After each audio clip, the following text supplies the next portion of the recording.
The divine source of the universe guides my life and all my finances. All is well, all is well.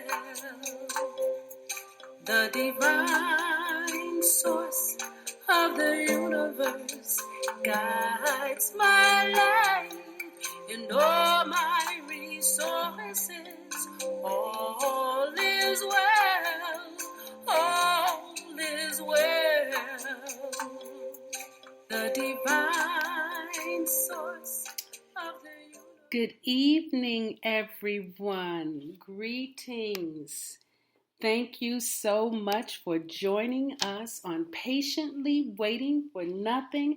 I believe this is podcast number 13. Wow. If you have been with us for each of these episodes or you heard a few of them, I just want you to know that I very deeply appreciate you. And it's been our intention that you gain a sense of peace, a sense of balance, and even a sense of knowing that everything is going to be okay. And it really is. I mean, even when you're going through challenging times, it kind of builds you up. It strengthens you. It gives you a sense of, okay, I got to do this in order to be stronger on the other side. And that's why we're doing these podcasts, kind of like being in partnership with you. Now, the name of the podcast is Patiently Waiting for Nothing, because that's a book I wrote 20 years ago. And just so happens that every episode tends to deal with the things that we're being challenged with right now. And my name is Shemsu-t. I don't know if I said that. I always forget. But I just wanted to say this week that I was given that name about 30 years ago from a priestess named Ma'achaz.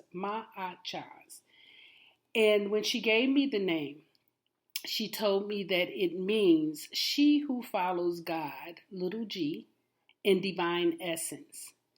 But she also said that it matches my incarnation objective. It matches what I came here to do this lifetime.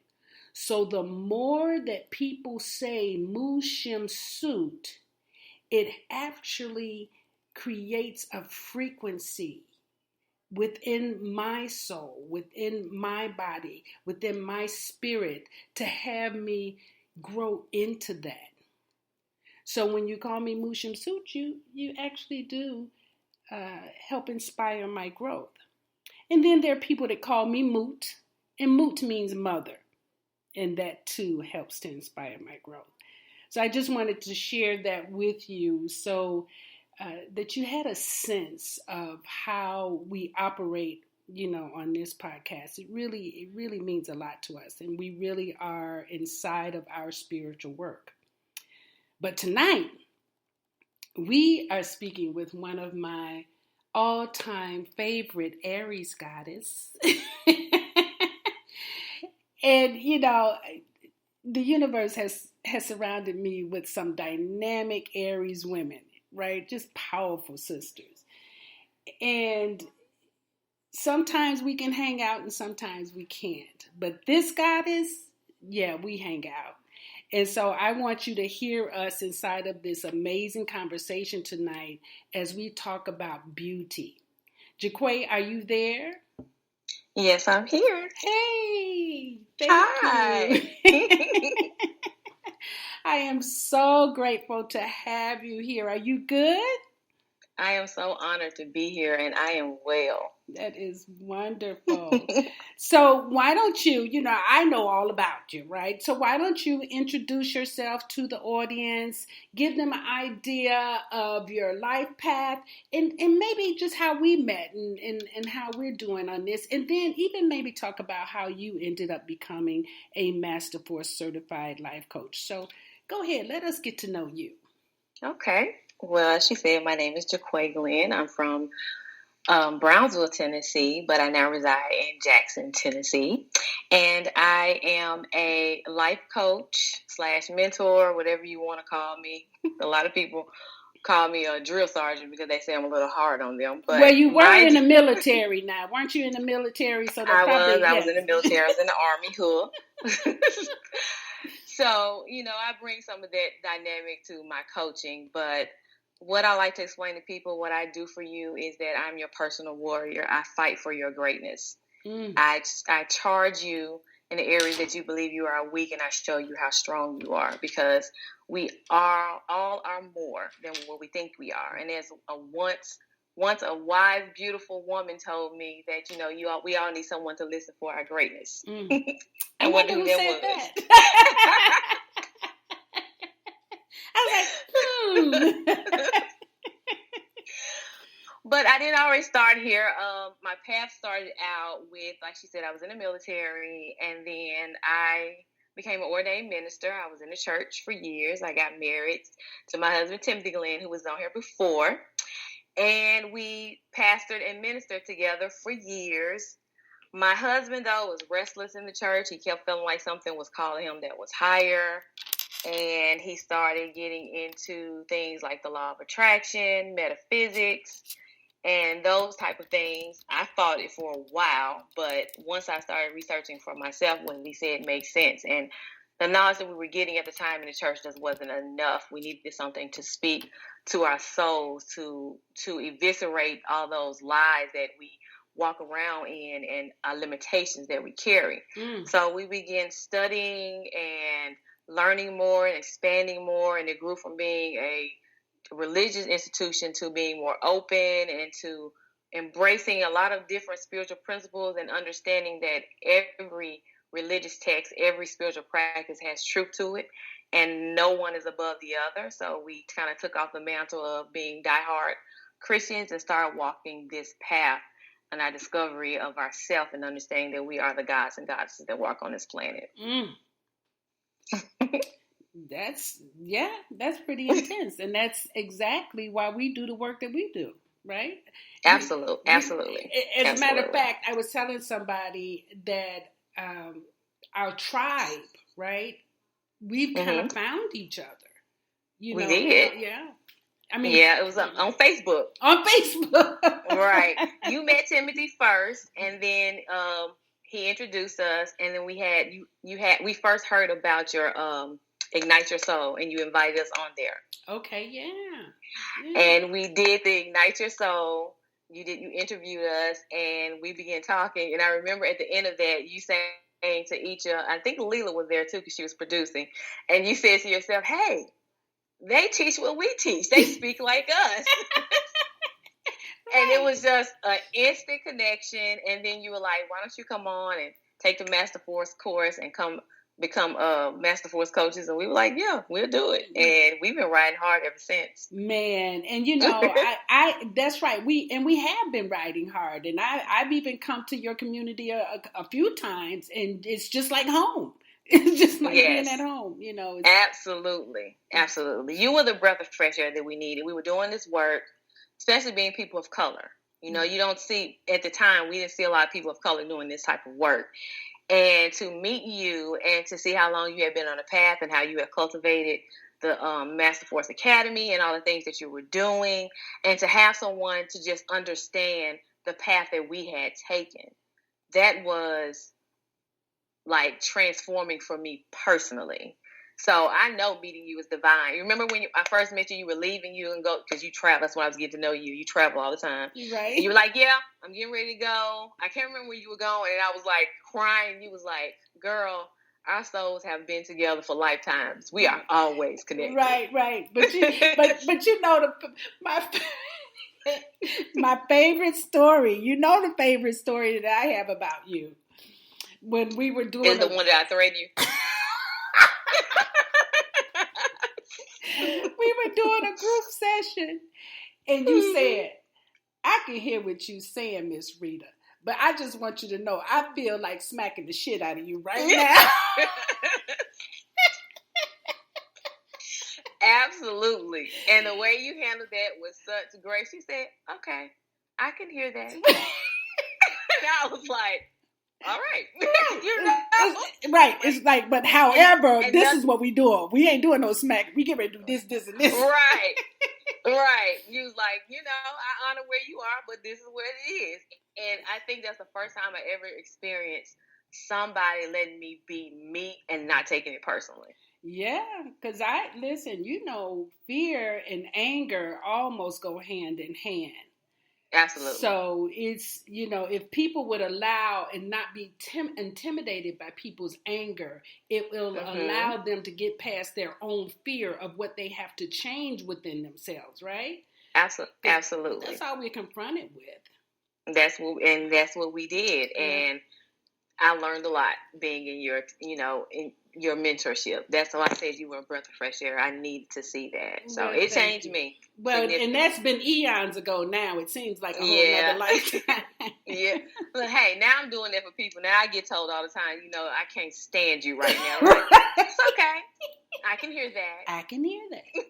But you called me for a job, and I'm gonna do my job. You're gonna let me do my job. That's what I tell people. Wait, first of all, you called me. Right. Let's not forget that. Right. Absolutely. So now let's talk a little bit about the book, Patiently Waiting for Nothing. Yes. Now, when you first read that book, and it's just such a little book, people are like, oh, you just wrote this little bitty book, and it's like, yep, because, it actually is for people who don't have time to read, but they can put it in the bathroom and read a little bit at a time. Right. But how was the book for you? Well, you know what I compare the book to, honestly, Moo? I compare it to the Tao. If you read the Tao, it's little paragraphs, and the paragraphs, what's in it is very powerful, and it's something you can meditate on for years at a time before you understand the complexity of it. And that's how I see the book. It's small, but it's powerful, and every page, every section is challenging you to hold the mirror up and go deeper within and see the layers and peel them back to being something deeper and better and bigger than what you ever thought you were. Yeah, that's really nice. I like hearing that, because the Tao it's just, it's just a small book, but it is very impactful. Very, very impactful. And we pick it up all the time. We go back to it. Exactly. Just like and this is book. Something you can pick up all the time, because life is happening all the time, right? Yeah. So just because I feel like I've mastered one area in my 20s, I'm challenged with something else when I'm in my 40s. It's the same thing, but it's a different level. But I go pick that book up, and now I see it in a different way. Baby, and then when you get to your 60s and you've gone through your second Saturn return, you think stuff is not supposed to be coming at you like that. And you say, but wait a minute. Didn't I deal with that 40 years ago? That's the wonderful thing about the universe. It's like, baby, you still here. You still got learning You still got some learning to do. You might be learning it from a different direction, And you know how we like to talk about overstanding. So now my overstanding and understanding is starting to synchronize. I don't resist what I'm learning as much as I used to. Right. Yeah. So it's a difference. So then, what about when you met Miss Bobby and met Miss Helen and Bobby? Who did you actually identify with? In the beginning, I identified with Miss Bobby, and I saw Miss Helen as you. I can see that. That was the dynamic, and I was like, this is Moot talking to me and rescuing me from my life, but not really rescuing me, teaching me how to rescue myself. And that's right, because I'm gonna throw you a lifeline, but I'm gonna keep on moving. Right. I saw it as that, and then when I step into who I am and where I am now and what I do for others, I also identify with Miss Helen, because I am also doing the same. We're keeping the legacy going. Keeping the legacy. And that's what is that saying? Each one, reach one, teach one. Yes. one. And that's what it's all about, because you never know who it is you are making a difference for and who they're going to go out and make a difference for. Absolutely. You do not. You really don't realize that. And, we're talking about the subject here. All the stories that I can think of to talk about that is listen to how you go about doing your coaching job, right? Yeah. And then somebody comes to you years later and they telling you, oh my God, you changed my life. And you thinking, what? You forget what you even said to her. Right. And I'm like, and that's why one thing that I've learned to do is I try to let people, as soon as I feel that, let them know right away. Because sometimes we go about our business or about our purpose and we don't realize that it really is affecting people. Right. Yeah. And some people never tell you, and it's okay, because that's not what our job is. Our job is not, about the acknowledgement, because we really are inside of our life work. And it's so fulfilling, isn't it? It is. Absolutely. So fulfilling. So now you know why I wanted you to talk about this topic about beauty. I mean, you happen to be a beauty consultant. Look, I'm not going to lie. At first I was like, beauty? Oh, man. I'm deeper than that, man. Yes, you. And I was like, what you want me to talk about? And then I was like, I sat with it. And one thing I've always learned with you, if you do something, it's always intentional. Oh, yeah. And I don't ever see it in the beginning. I never, ever do. Mm-hmm. And I always see it later. So I sat with it and I said, I got this. I know what I'm going to do. But it's so interesting because remember, I was getting ready to do a photo shoot or something, and I text you. I said, Jiquay, what should I do? You say, you know what to do, Miss Rita. Yeah. You don't just do this, this, and this. You don't have to do that much. Just do this, this, and this. Mm-hmm. And so for me, even though we rarely do things like that, right? But right. It's still a part of our appearance. So you are someone who knows about that. But it is, mm-hmm. And that's the thing, Shemsu-t, that tickled me. Right. Is because I am known for that. I do love that, and I champion all the time when people talk about women shouldn't wear makeup, women shouldn't do this, and I'm like, makeup is not always used to express insecurities. It's a form of creativity and expression. Yeah. So when I was like, oh man, why am I talking about beauty? Even always as usual, you always challenge me to look at something deeper. I had to look at why that bothered me. And it brought up an old childhood wound. And what I mean by child, by 18, 19, of being afraid of being seen as a woman who is shallow and not taken seriously. So I had to do work around doing this. Look at you, always teaching me, woman. Let me tell you something. Well, but that's really, really good, because I think, because I grew up as a tomboy, so I wasn't mm-hmm. a girly girl. So mm-hmm. I didn't get into the let's play with makeup stuff that a lot of young girls, you know what I'm saying? I didn't do that, And the work, I remember my oldest son, he had to be in the 3rd grade, and I went up to visit his school, and I put some red lipstick on. Baby, when he came home from school, he said, don't you ever come up to my school with no red lipstick. I was teasing him about that the other day. He said, Ma, I didn't mean it like that. I just was so surprised. I'd never seen you with lipstick on. So I had to grow into that too. That part of that expression, because after that it was like, I can wear what I want to wear. What are you talking about? Right. Well, that's because when we were younger, especially little black girls were told wearing red lipstick or wearing red fingernail polish made you a whore. Yeah. Yeah. And we had to grow out of that. That's why I think this whole thing, the even with you giving it to me, wasn't for any reason, because I do work as a beauty advisor, and every day I am teaching some woman, and it's not just the women of color. We have a lot of non-women of color who feel that way too. My mantra is every woman deserves the perfect red lipstick. So when they come to my counter and they go, anything but red, I want to look good in red, I sit there. They call me the lipstick whisperer in my job, by the way, because I can find a perfect red for anybody. Okay. And I will sit them down and I will look at them. I'll look at their undertones. I'll look at their personality, and I'll get a red and I'll put it on them. They'll go, oh my God, that looks good. And I look at them and I tell them, every woman deserves the perfect red.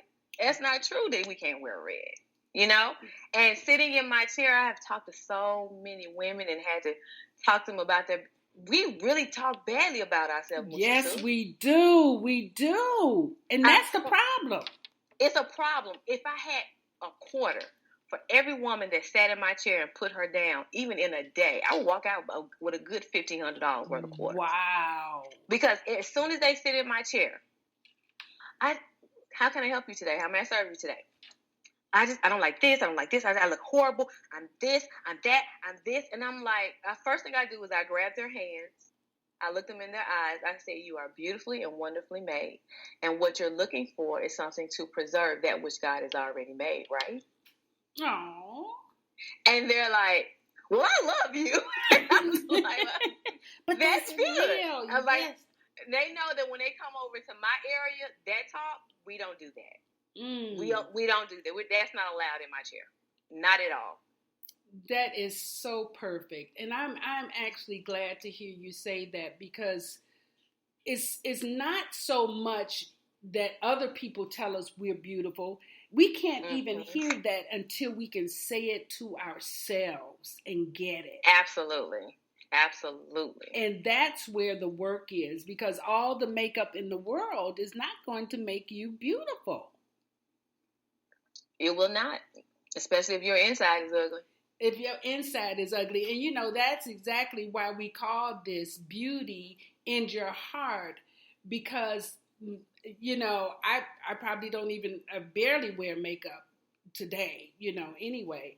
But still, I remember thinking, I want my outside to match my inside, because I felt like I was a beautiful being inside, but I knew I didn't feel that way on the outside. Isn't it something?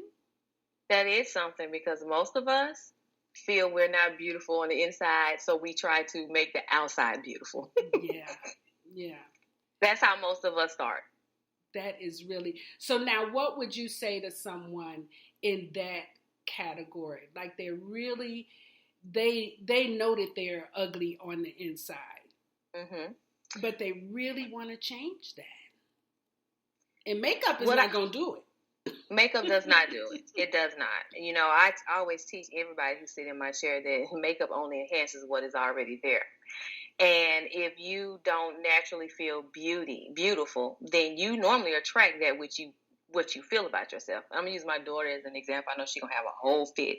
But my daughter has been a great teacher on that. She's taught me that people all over the world can tell you how pretty you are.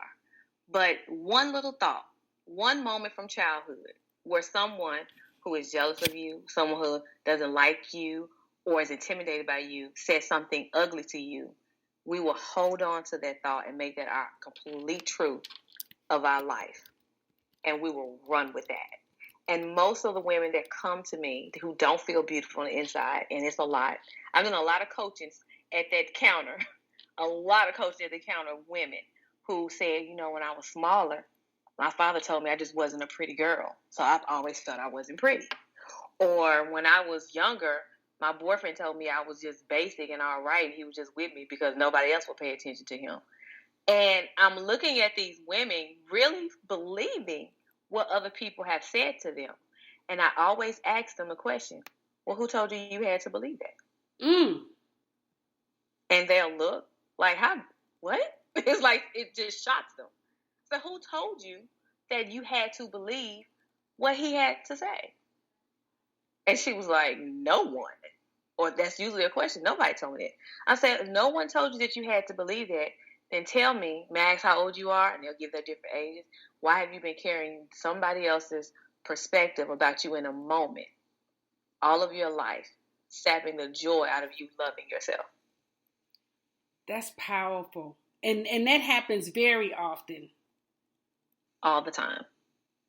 We let one moment, one instant, completely define who we are and how we see ourselves, not knowing that how you're living your life right now is the most inauthentic thing you could do, because that's not even your thought.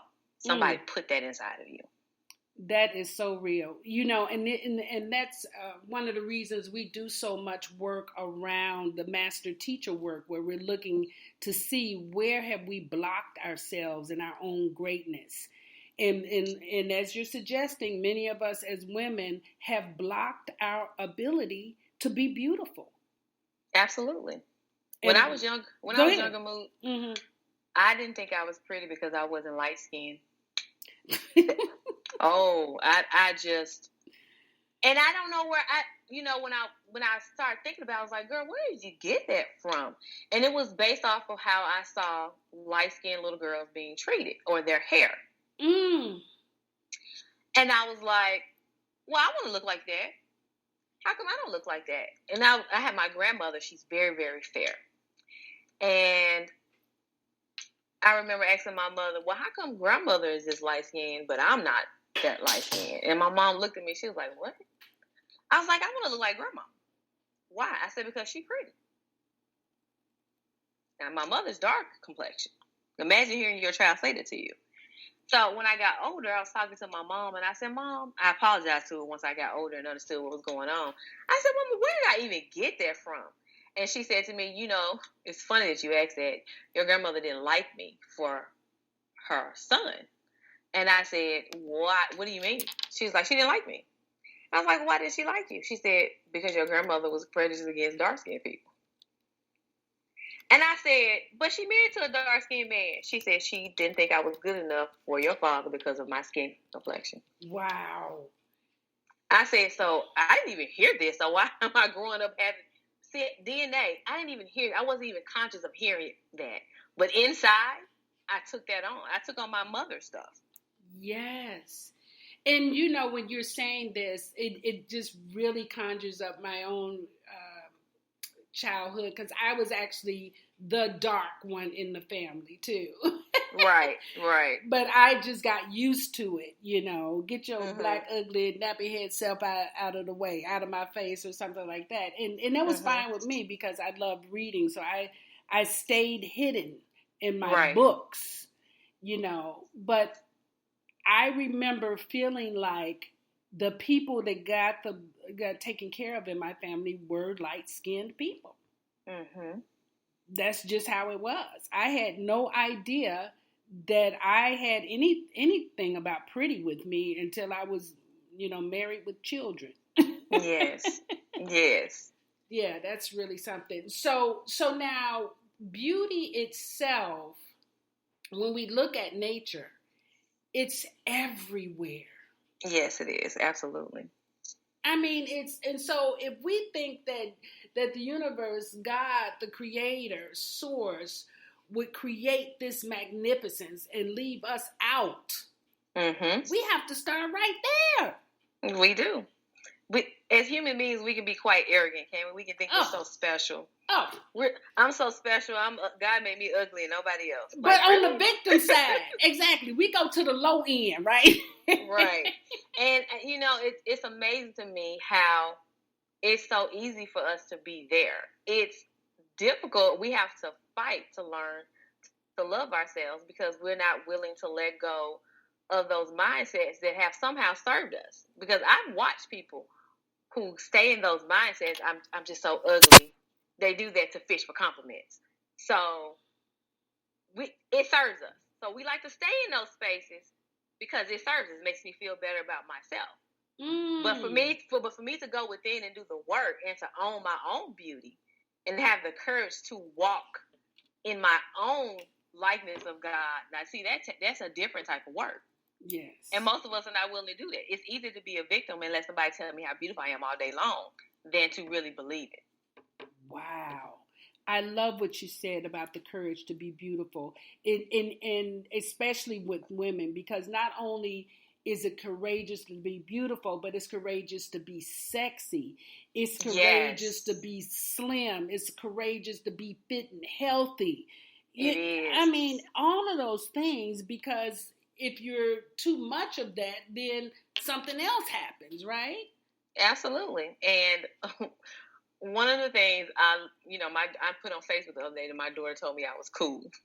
Yeah. And it was adorable. Yeah. But because what happened was she happened to catch me in a moment. I was empowering some other sisters. It was one of my dear friends, and she's in her 40s, and she was talking about how she felt she isn't, beautiful enough, and she wasn't this, and she wasn't that. And I just went on a tirade of, honey, we are in our 40s. All of that childish stuff, we know better.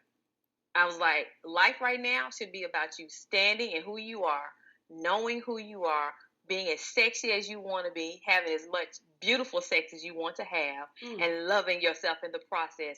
I said, we don't have time to worry about what other people say because they don't pay our bills, they don't speak into our life, and they don't have anything to do with our happiness. When I go to bed at night and wake up in the morning, they're not there doing any of my stuff. So what do they have to say about me? And she looked and she was like, Mom, you're kind of cool. And I was like, well, thank you, Tamaria. I am never going to be, she would tell you, she was like, Mama, you don't have the struggles that I have.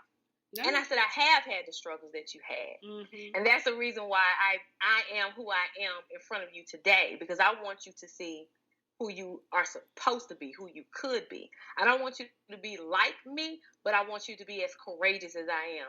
You cannot tell me that I am not beautiful. I am beautiful. I'm even beautiful when I'm at my raggediest looking, because it's who I am on the inside.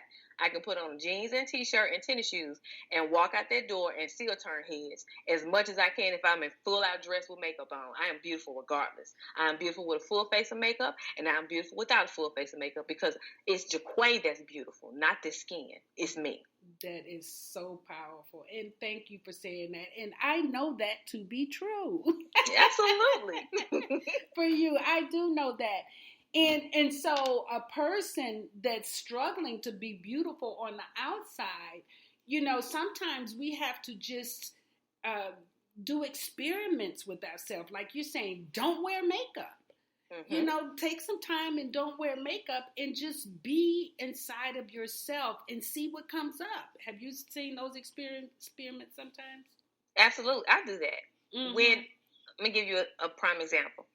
At work, when I do my makeup, oh my God, I get so many compliments. It's women who just come and they just grab me and they're like, you are so beautiful, you are so beautiful, you are so beautiful. And because I'm rebellious Aries, I'm like, okay, all y'all tell me I'm beautiful because I'm wearing makeup. I'm not fixing to wear any more makeup. And I will not wear makeup for weeks at a time. Yeah. Just to prove a point, not just to myself, but also to my daughter. And I get the exact same amount of compliments. Oh my God, your skin is so wonderful. Oh my God, you're just so beautiful. You're just this. It's me. Yeah. All of it is the light. When I go to work, I have a heart to serve. Yes. And I shine that. Mm-hmm. I shine it. And that's what makes me beautiful. But I will say this, Shemsu-t, because I have had clients that had to do with this. I will say this.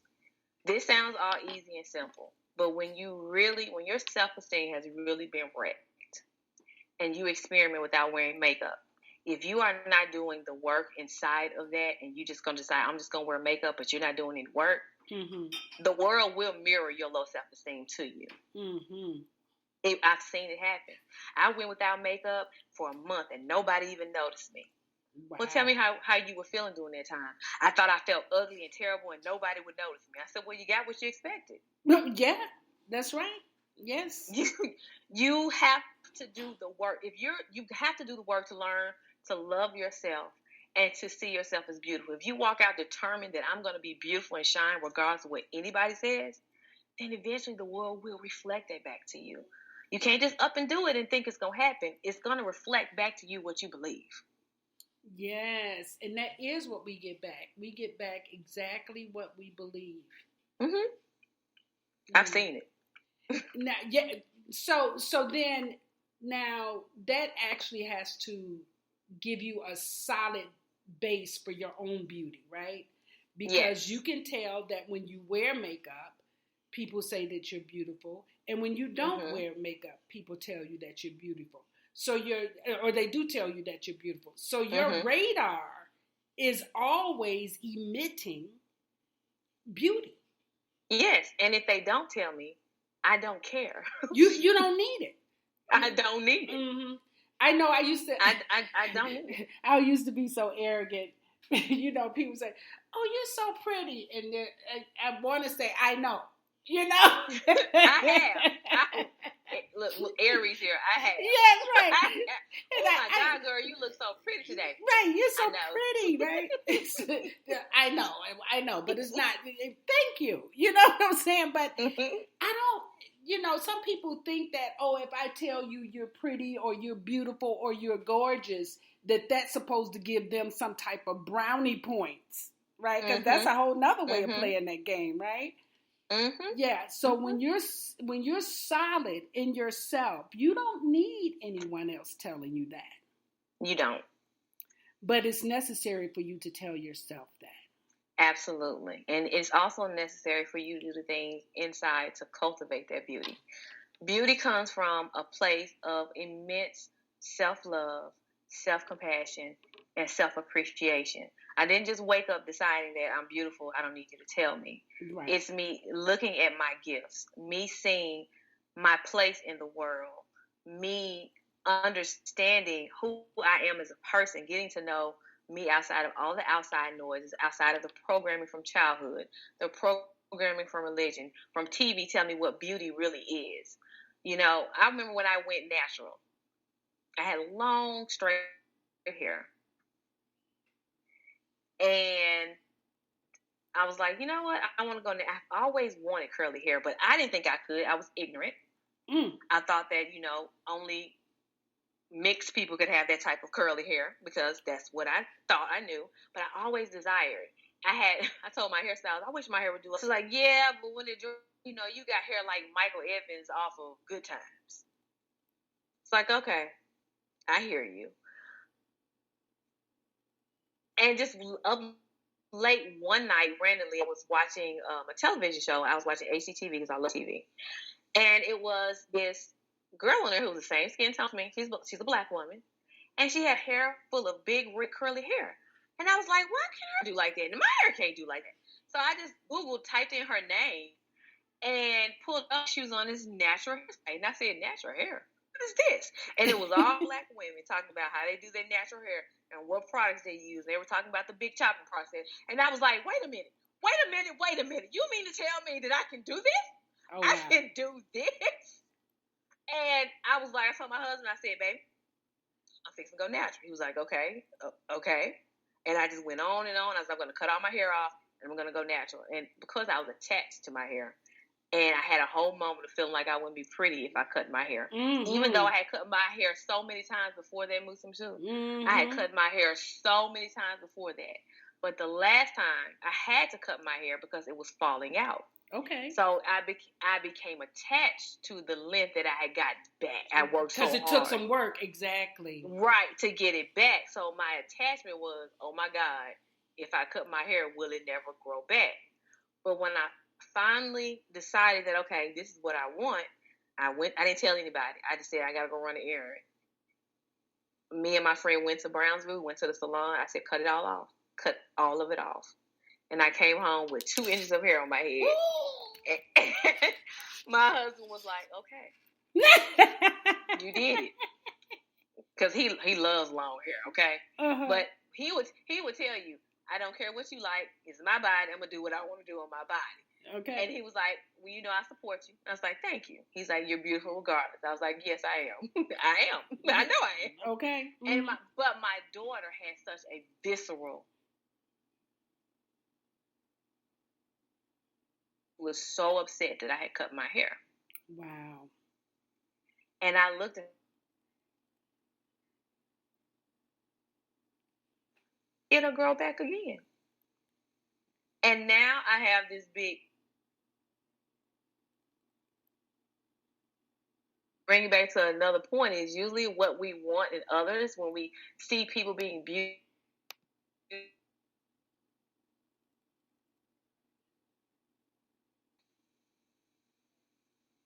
Because a lot of us don't realize that. Now repeat that again, because it seemed like we went out. I think we have to really be mindful that we're in the shadows of Mercury retrograde.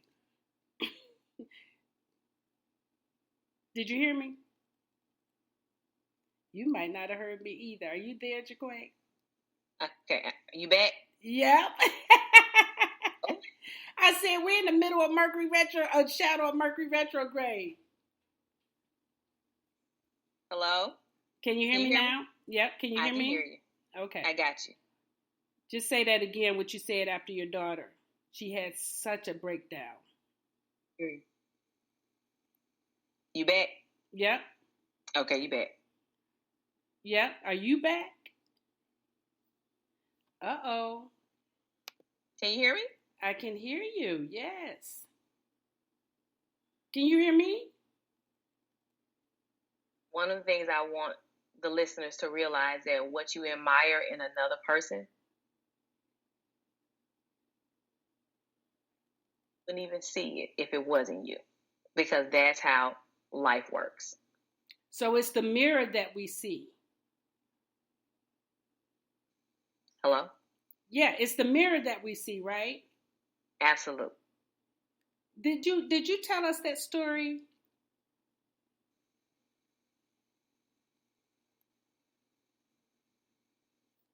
Uh-oh. Did we go out again? Hold on. Let me see what this is. Okay. Did you tell us that story about the mirror?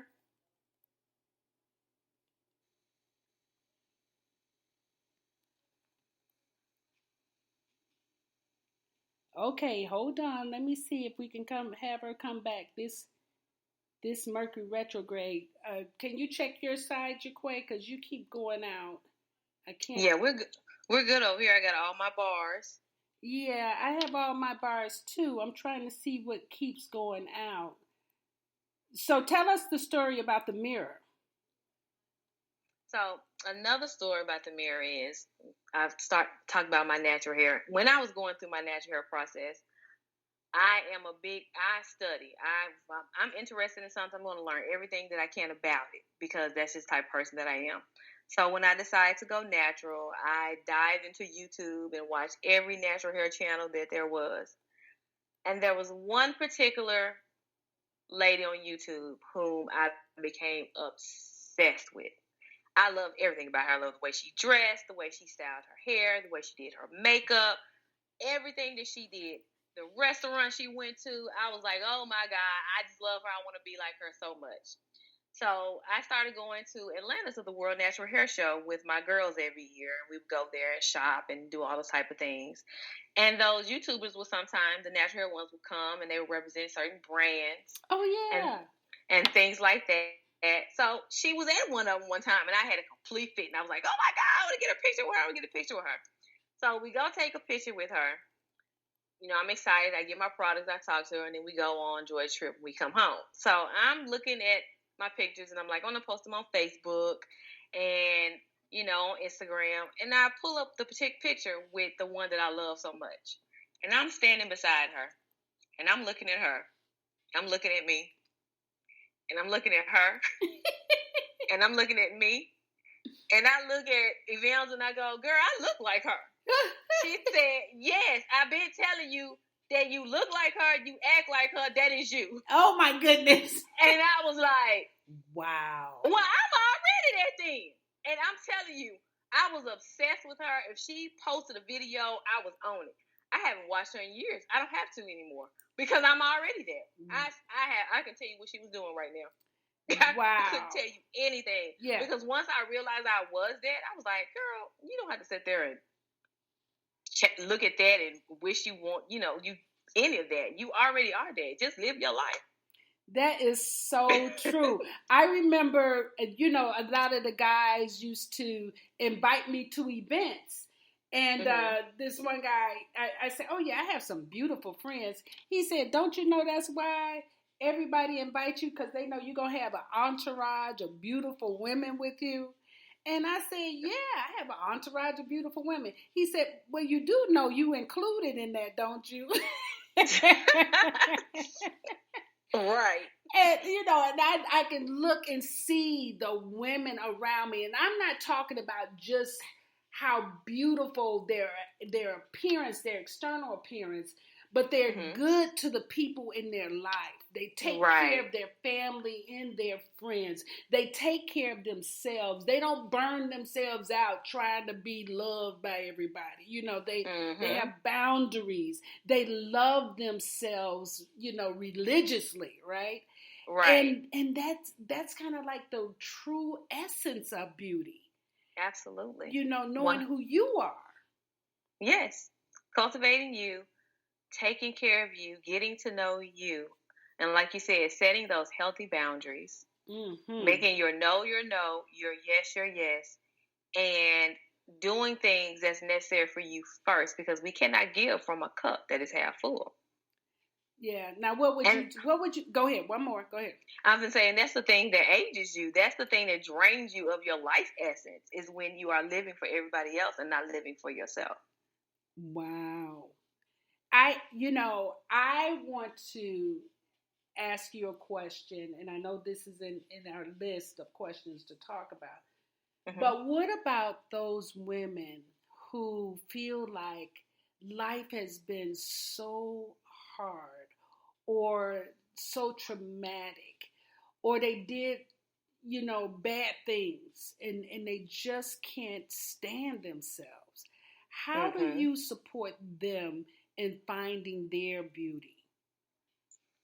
So for those type of women, aka me, because I've been there, Okay. done that, been there, done that, felt that life is hard, life is not fair, and obviously I did something wrong to deserve the life that I have.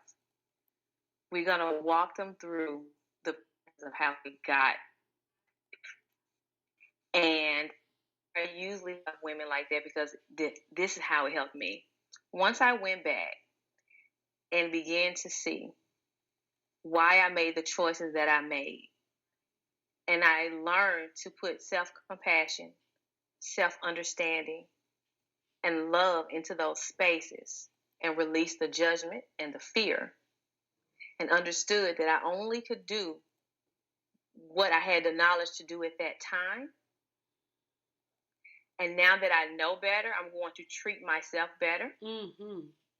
And the more I get to know myself and I get to know more who I truly am, my more authentic self shows up. It's a practice. You don't just decide that you can love yourself overnight. You have to intentionally sit down, peel those layers apart, put the self-compassion in them, put the self-understanding in them, process them, confront who you need to confront, talk to who you need to talk to, take your power back, go through that process, and that you'll see that magically that victim and woe is me mindset goes away. And then you begin to see a woman who walks in her power, who understands that from moment to moment, I have a choice to respond or react. Mm. React means I feel victim and I feel like I have no power and I give my power away. Respond means I have looked at the situation, I went within, and I respond according to what is here right now in this moment. And I accept what it is, and I work to process what I want to be. Oh, that's juicy. That's some juicy stuff right there. And I think, the hardest thing is the judgment part. Because we do that all the time. We judge ourselves and we compare ourselves all the time.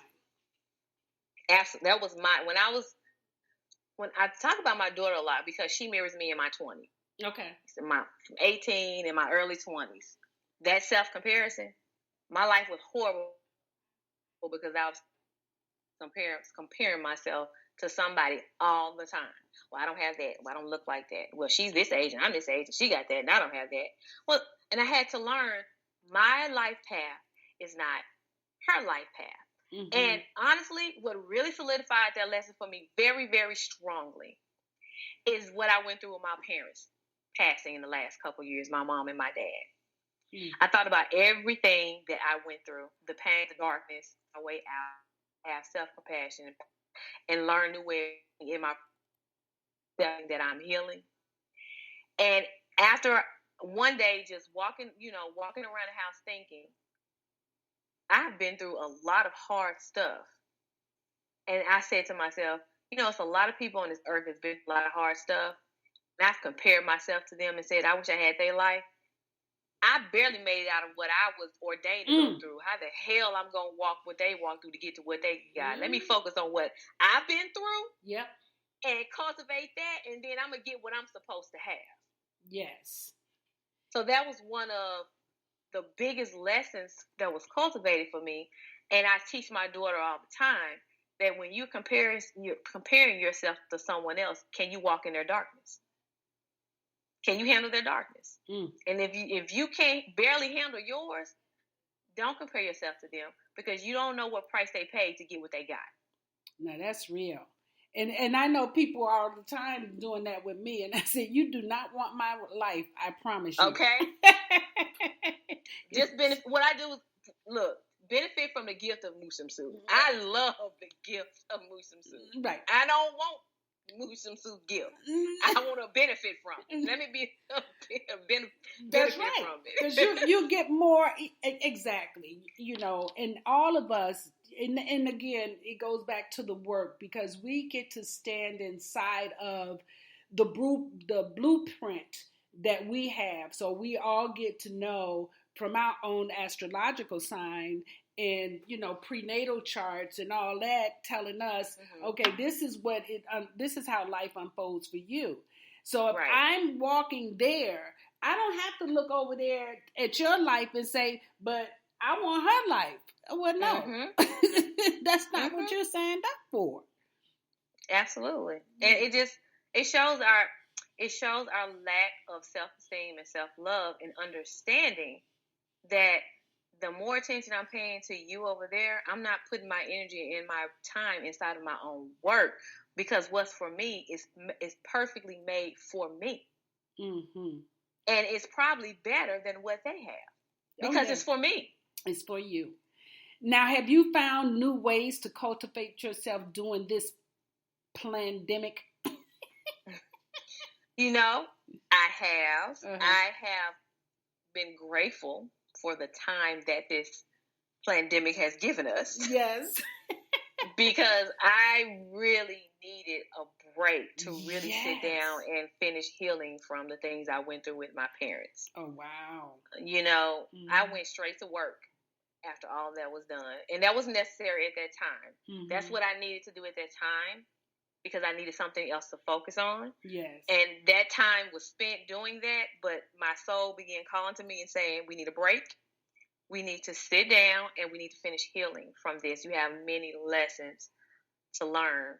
And in this space, I have connected deeply with my parents. Even though they're not here, I feel them with me. I see signs from them that lets me know I'm on the right path.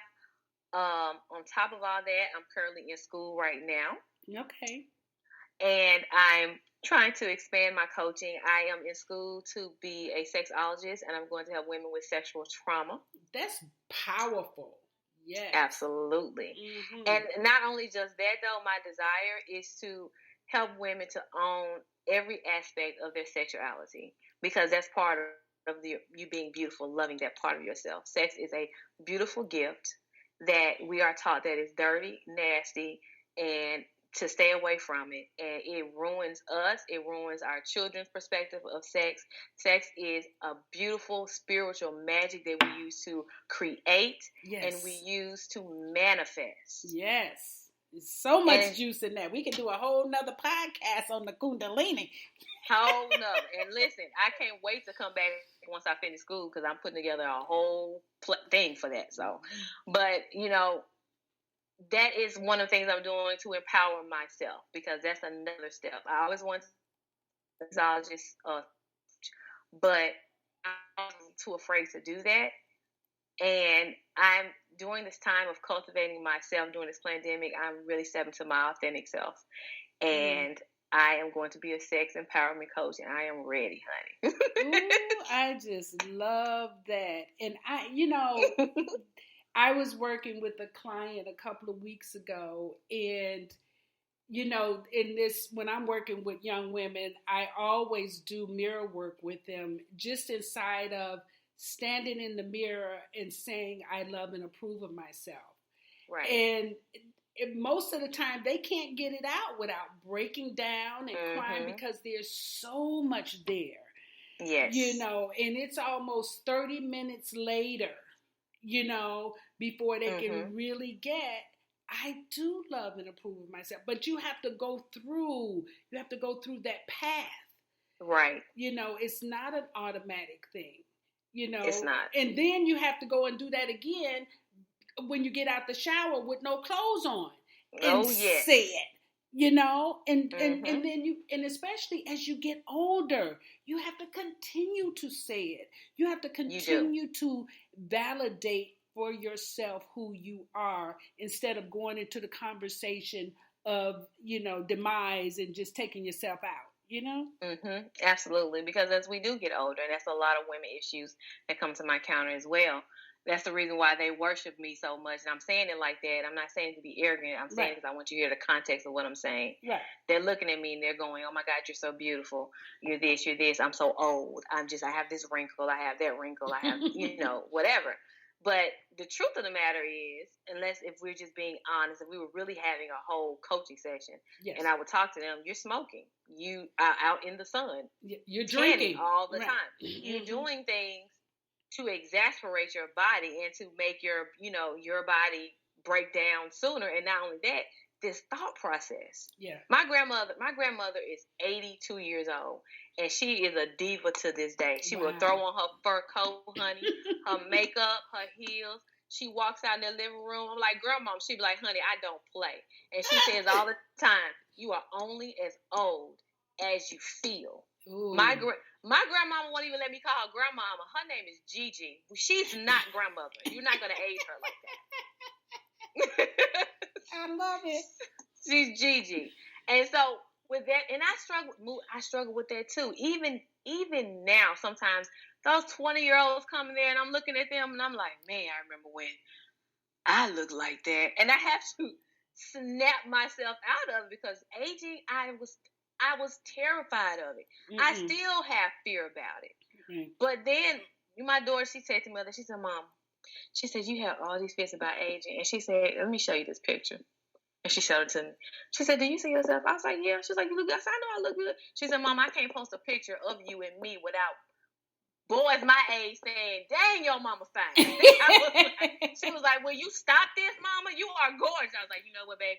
You right. I'm sexy. I'm sexy." Girl, and then it feels weird to have, I'm over 60 now, and to have people refer to me as sexy is almost like ridiculous, right? Come on, mute. Come on, but I'm saying I have to be with it.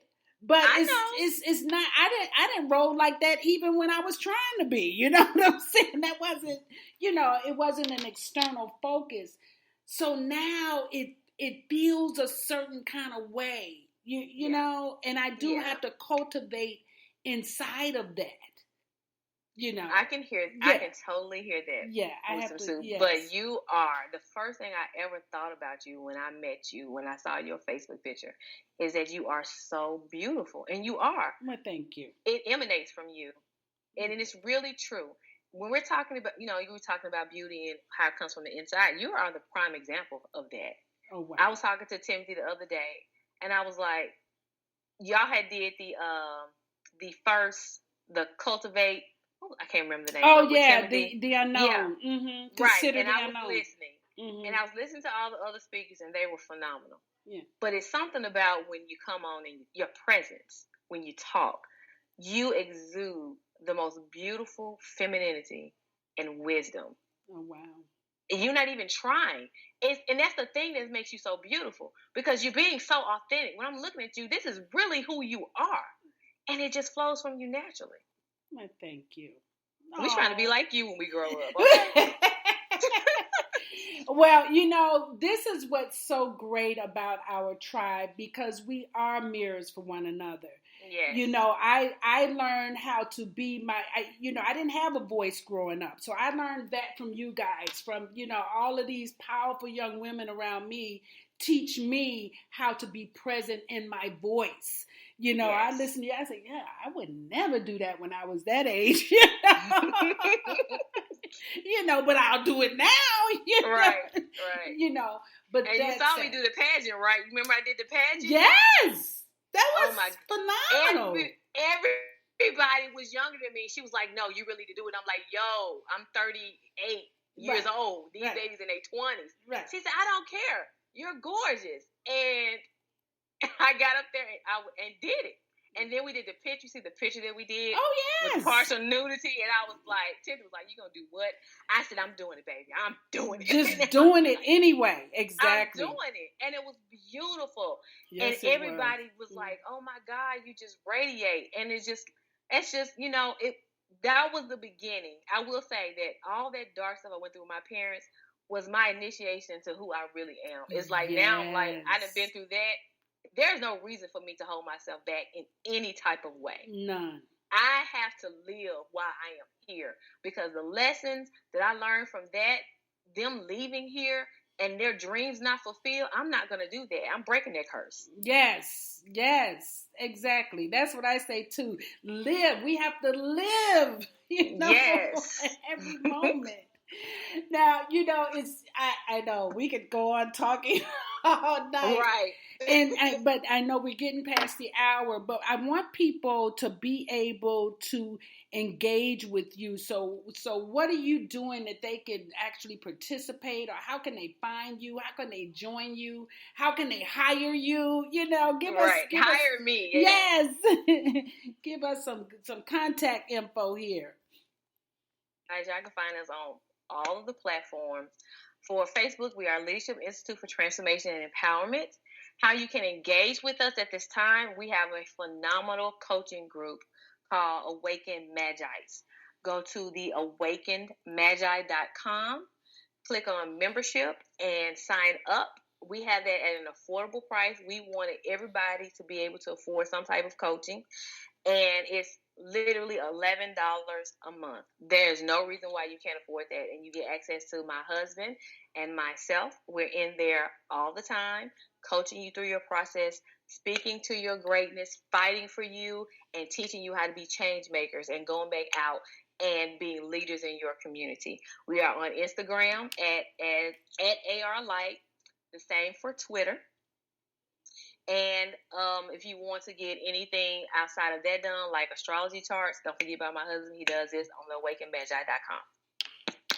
Very cool. And I'm going to put this information on our Patiently Waiting for Nothing page on Facebook, so that you'll be able to find it, and we'll post a link there so people can find the Instagram as well as the Awakened Magi's group or .com, right?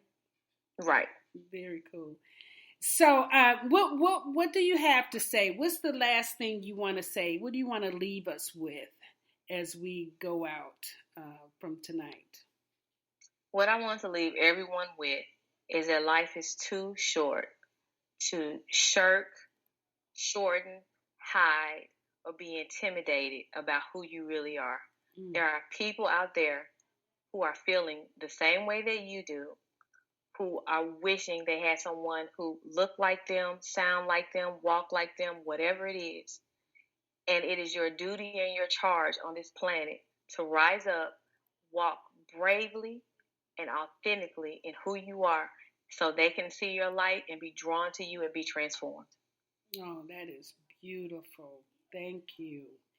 And I hope everyone took away from us really talking about beauty and knowing that you find it in the courage to love yourself, to have compassion, and to have appreciation for who you are. Do it there. Start it there. And then, just thank you so much, Jiquay. Thank you for allowing Thank you for having yourself. Me. Yeah, just being here with me, you know? It's always fun.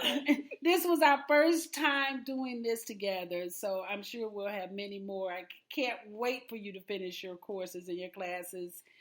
And I've been doing some stuff on the side too, so I can't wait to share notes with that. Good. And next week, we have Iris Berry, who is another Master Force Life Coach, and she'll be talking about trust and how that works in relationships. And then after that, I'm going to take a sabbatical for the summer, because we have Ignite Your Soul Connection Summer Edition, where we will be doing Healing Waters for Men. And that's going to start June 22nd and run until June 26th. and that'll be at 7:30. So we'll be actually on a different platform with that, and you can find information on Ignite Your Soul Connection on Facebook. And in the meantime, I just want everyone to know that we are all in this together, and we too are patiently waiting for nothing. Good night, everyone. Talk to you next week. Peace. The divine source of the universe guides my life and all my finances. All is well, all is well. The divine source